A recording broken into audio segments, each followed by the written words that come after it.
اب یہی کہے گی کہ جی دیکھیے ہمیں اپنی سیاسی پرابلمس کے اندر ملوث مت کریں، انکلوڈ نہ کریں، آپ خود حل کریں، ہم ہیں نا، جب کوئی وقت آئے گا، وقت ضرورت پڑے گی تو پھر اس سٹیج پہ ہم کوشش کریں گے، مگر ابھی آپ کے پاس پولیس بھی ہے، رینجرز آپ کے پاس ہے، آپ کنٹرول کرتے ہیں رینجرز کو، ہم نہیں مداخلت کرتے، آپ بلا لیں رینجرز کو، مگر جو بھی اس کی پھر ذمہ داری ہوگی وہ آپ ہی کو لینی پڑے گی. کل کو کچھ بات ہاتھ سے نکل جاتی ہے تو اس کی ذمہ داری آپ ہی کو لینی پڑے گی. گورنمنٹ کا سب سے بڑا پرابلم یہ ہے کہ اگر تو لبیک ان کو سیریسلی نہیں لیتی اور لبیک یہ سمجھتی ہے کہ رینجرز کسی صورت میں بھی ان پہ فائرنگ نہیں کریں گے اور ان کے ساتھ ٹکر نہیں لیں گے تو وہ تو آگے بڑھے گی. اور اگر خدا نہ خواستہ ایک ایسی سٹیج آتی ہے کہ گورنمنٹ جو ہے وہ آرڈر کرتی ہے منسٹری آف انٹیریئر کے رینجرز کو کہ آپ سخت ایکشن لیں، تو وہاں یہ عین ممکن ہے کہ وہاں رینجرز کی طرف سے اشارہ ہے کہ بھئی ہم وہ ایکشن نہیں لیں گے، ہم عوام کے اوپر گولی نہیں چلائیں گے. تو پھر تو ایک بہت بڑی کرائسس آ جائے گی نا of democracy and of civilian supremacy. کیونکہ اگر رینجرز ریفیوز کر دیتے ہیں تو پھر کیا کریں گے آپ؟ آ تو جائیں گے، نظر بھی آ جائیں گے، ان کے ہاتھ میں ہتھیار بھی ہوں گے، سب چیز ہوگی، کھڑے ہوں گے، اور وہ ٹیئر گیس شیئر گیس یہ ساری بات. مگر اگر فائرنگ کی بات آ گئی تو میرا نہیں خیال رینجرز ول فائر آن لبیک. اب اگر میرا یہ خیال نہیں ہے تو لبیک میں بھی یہ سوچ رہے ہوں گے کہ یار اب وہ حالات بدل گئے ہیں، اب اس حکومت کو سپورٹ کرنے کے لیے اسٹیبلشمنٹ نہیں کھڑی ہوگی، بندے تو نہیں مارے گی، بندے تو انہوں نے پہلے بھی نہیں مارنے تھے، مگر بندے اب تو بالکل ہی نہیں ماریں گے. اور اگر خدا نہ خواستہ ایسی سچویشن ہوتی ہے تو پھر وہ اگر فائرنگ بھی کرنی پڑ جاتی ہے تو پھر وہ حکومت کے حق میں نہیں جائے گی وہ بات. پھر وہ ایک ایسی سٹیج آ جائے گی national security is in danger, اور اسٹیبلشمنٹ جو ہے اور سیکیورٹی کے ادارے جو ہیں ان کو آپ نے کھڑا کر دیا عوام کے خلاف، تو پھر وہ کچھ بھی کر سکتے ہیں، وہ کچھ قسم کے بھی فیصلے کر سکتے ہیں کہ جو حکومت اپنی ریٹ کو نہیں اسٹیبلش کر سکتی اور ہمارے پاس آنا پڑتا ہے یہ کرنے کے لیے، اور آپ کے پاس پولیس ہے نا، کریں نا پولیس کو جو کرنا ہے آپ کریں، پولیس کے پاس بھی ہتھیار ہے، سب کچھ ہے، آپ کریں، لے آئیں پولیس، کے پی سے لے آئیں آپ پولیس، لے آئیں پنجاب سے پولیس لے آئیں. ایسی بھی کیا بات ہے 30,000 پولیس لا کے کرے؟ آفٹر آل نواز شریف صاحب نے بھی تو کیا تھا نا جب ان کے خلاف دھرنے چل رہے تھے تو، اور رینجرز کو نہیں انوالو کیا تھا. تو بات یہ ہے کہ یہ سیاسی معاملہ بن گیا ہے، اور آپ نے دیکھا کہ اپوزیشن بالکل چپ ہے. اپوزیشن چپ اس لیے ہے کہ وہ چاہ رہی ہے کہ جو بھی اب جو کانٹرڈکشن یا کانفلکٹ یا تضاد بن رہا ہے یہ حکومت کے درمیان اور اسٹیبلشمنٹ کے درمیان ہے، اور اس دوسری طرف حکومت اور لبیک کے درمیان ہے. اور باہر عوام بہت ناراض ہے حکومت کے ساتھ، وہ تو انتظار میں ہے کہ کسی طریقے سے کوئی ایسی چیز ہو کہ حکومت کی چھٹی ہو. اب لبیک والے جو ہیں وہ بھی اس کو سینس کر رہے ہیں کہ ہمیں موقع مل رہا ہے کہ ہم کچھ ایسا چیز کریں جس سے ہماری بھی مقبولیت جو ہے وہ بڑھے اور ہماری بھی اسمبلیز آگے جا کے بڑھے.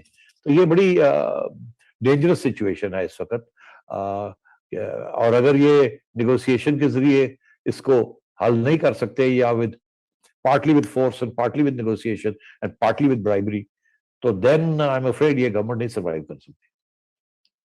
سیٹھی صاحب، ایک جو اہم بات ہوئی ہے وہ یہ ہے کہ کل وزارت داخلہ نے ایک نوٹیفیکیشن کے ذریعے پورے پنجاب کی پولیس بقول شیخ رشید کے انہوں نے رینجرز کے کنٹرول میں دے دیا. اب رینجرز جو ہے وہ پولیس انفورسمنٹ کا کام کریں گے.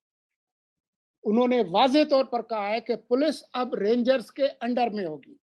لیکن یہ جو نوٹیفیکیشن انہوں نے نکالا ہے وہ آرٹیکل 147 کے تحت نکالا ہے، یعنی کہ in aid of civil power, civil power کی مدد کے لیے آپ کو بلایا ہے، جس میں یہ واضح طور پر نہیں لکھا کہ جی جو فیڈرل جو فورس ہوگی وہ فیصلے کرے گی، اس میں اس طرح سے کلیئرلی نہیں لکھا. جبکہ ایک آرٹیکل اور بھی موجود ہے آئین میں 245، جس کے اندر البتہ جب فوج یا رینجرز یا جو پیراملٹری فورسز ہیں ان کو براڈ پاورز ہیں، یہاں تک کہ جو ہائی کورٹ کا جو آرٹیکل 199 میں ریلیف دینے کا ہے وہ بھی ختم ہو جاتا ہے. تو جس کلاس کے تحت انہوں نے بلایا ہے وہ کچھ اور کہتا ہے، لیکن اعلان شیخ رشید نے کہا ہے کہ جی اب پولیس رینجرز کی کنٹرول میں ہوگی. ادھر سے آپ یہ باتیں بتا رہے ہیں کہ کیا کیا ممکن ہے، تو یہ تو ایک بہت ہی دھماکہ خیز صورتحال. جی میں آپ کو بتاؤں نا اس کا ایکسپلینیشن کیا ہے.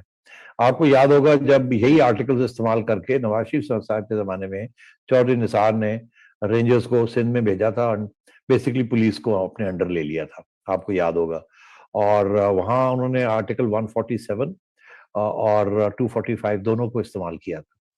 اب یہاں بڑی انٹرسٹنگ بات یہ ہے کہ اور اس وقت کمپلیٹ کنٹرول تھا رینجرز کے اندر کلین اپ آپریشن میں, اور انہوں نے بالکل اسی طریقے کے ساتھ روتھلیسلی اس کو کلین اپ کیا.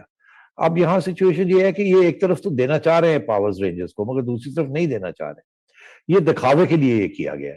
میرا خیال ہے کہ اگر وہ پاورز رینجرز کو دے دیں تو ان کو ڈر لگتا ہے کہ اگر اتنے پاورز ہم نے رینجرز کو دے دیے اور وہ بھی پنجاب اور اسلام آباد میں, یہ کچھ سندھ تو نہیں ہے جہاں کسی اور کی حکومت ہے, یہاں تو ہماری اپنی حکومتیں ہیں, تو یہ پھر ہماری ریٹ کہاں جائے گی. ہم نے تو پھر اس ملٹری کو اسٹیبلشمنٹ کو ملٹری کو ہینڈ اوور کر دیا نا سب کچھ. وہ اور بات تھی سندھ کے اندر, یہاں پنجاب ہے, یہاں مشکل ہے نا کام. تو یہ دکھاوے کے لیے کیا گیا ہے کہ جی پولیس کو بھی ہم نے رینجرز کے اندر دے دیا ہے. اب وہ نظر آنا چاہیے کہ جی پولیس جو ہے how will it operate under rangers, فرق کیا پڑے گا. آپریشن تو رینجرز کا کریں گے تو پھر جا کے پتا چلے گا نا. پولیس تو پہلے مار کھا چکی ہے, آپ ساری پولیس بھی آپ لگا دیں تو یہ انڈر کنٹرول آف رینجرز کا کیا مطلب ہے. یا تو رینجرز ایکشن میں آ جائیں, راہ راست ایکشن میں آ جائیں اور آپ کو رینجرز نظر آئیں ہر جگہ پہ, اور جو کلیشز ہیں پھر وہ اس کے اندر رینجرز انوالو ہو جائیں, police takes orders from rangers. مگر یہ تو نہیں ہے کہ پولیس ہی نظر آئے آپ کو, رینجرز آپ کو وہ پیچھے ایک آرٹیکل کے تحت اس کے پیچھے کھڑے ہوں. میرا خیال ہے اب اتنی یہ جو سوفسٹیکیشن ہو رہی ہے یا سگنلنگ ہو رہی ہے, دوسری سائڈ کو بھی پتا ہے کہ یہ سگنلنگ کا مطلب کیا ہے. اور اب ہم نے دیکھنا یہ ہے کہ کتنی جلدی یہ لبائک کو یا تو کرش کریں وداؤٹ ڈیڈ باڈیز. وہ میرا خیال ہے اس کی پلاننگ ہی نہیں کی انہوں نے. اگر اس کی پلاننگ کی ہوتی تو شاید یہاں تک یہ بات نہ پہنچتی. ان کا خیال تھا اس سے پہلے ہی مسئلہ حل ہو جائے گا, ہم کچھ کر لیں گے. اور اسی لیے اب سعد رضوی صاحب کو اسلام آباد لایا گیا اور وہاں بھی بٹھا کے سمجھایا جائے گا. اب دیکھا جائے گا یہ کہ ان کو سمجھانے والے کون ہیں.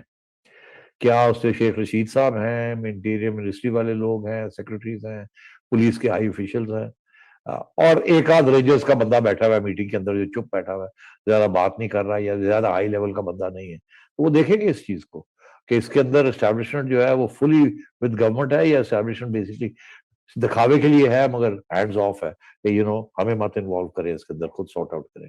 ڈونٹ فرگیٹ عمران خان صاحب اور یہ پی ٹی آئی والوں نے کس طریقے کے ساتھ اکسایا تھا لبائک کو اگینسٹ نواز شریف گورنمنٹ, تو وہ ہم بھولنے والے نہیں ہیں اور یہ ان کو بھی پتا ہے اس بات کا. تو اب یہ سارے سگنلنگ ہو رہی ہے, بٹ سگنلنگ میرا خیال ہے اب اتنی افیکٹو نہیں ہوگی. اب ایکشن ول بی افیکٹو, یا تو ایکشن کر کے دکھائیں پولیس کے ذریعے اور کامیاب ایکشن جس کی وجہ سے کوئی نیگوسیشن اچھی پوزیشن مل جائے ان کو آؤٹ آف اسٹرینتھ, یا یہ ہے کہ پھر ایونچولی اگر رینجرز کو بلانا پڑ گیا تو پھر تو میں سمجھتا ہوں کہ اسلام آباد میں اور پنجاب میں اگر رینجرز آ گئے تو پھر آپ سمجھیے you handed over the reins of power to the military. Sethi صاحب دو امکانات ہیں. ایک امکان یہ ہے کہ سعد رضوی صاحب کو کوئی پٹی پڑھا کے, کوئی بات چیت کر کے, کوئی ترلا منت کر کے, کوئی علماء کو سامنے لا کے, کوئی گھٹنے ٹیک کے, کوئی وعدے وعید کر کے ان کو واپس کر دیں. ایک صورت یہ ہے. دوسری صورت ہے کہ نہیں, وہ کل وزیر آباد سے چلیں گے اور پھر اسلام آباد بہت زیادہ دور نہیں ہے, اور اگر ان کو وہ نہیں روکتے تو وہ یہاں پر پہنچ جائیں گے. اور اس میں اگر اسی دوران کوئی اگر کلیش ہوتا ہے, چاہے اس میں پولیس استعمال ہو, رینجرز ہو, اگر کوئی بلڈ شیڈ ہو جائے, دونوں صورتوں میں پرامن ذرا خطرہ ٹل جائے, تھوڑی دیر کے لیے پسپا ہو جائے یا بلڈ شیڈ ہو, دونوں صورتوں میں نقصان کس کا ہے, فائدہ کس کا ہے؟ ظاہر ہے ملک کا نقصان ہو رہا ہے, کاروبار کا نقصان ہو رہا ہے, عوام کا نقصان ہو رہا ہے. پہلے اتنی بڑی کرائسس ہے, دنیا دیکھ رہی ہے کہ ایک ملیٹنٹ اسلامک آرگنائزیشن دھندن آ رہی ہے اور حکومت کے بیٹھی بھی دیکھ رہی ہے کیا ہو رہا ہے. میں یہ سمجھتا ہوں کہ یہ سعد رفیق صاحب کے ساتھ نیگوسیشن اچھی بات ہے, انہوں نے کی ہے نیگوسیشن, رضوی صاحب سوری سعد رضوی صاحب, مجھے پتہ نہیں کیوں سعد رفیق یاد آتے ہیں, بٹ اینی وے سعد رضوی صاحب اور رضوی صاحب کے ساتھ بات کر رہے ہیں, اچھی بات ہے.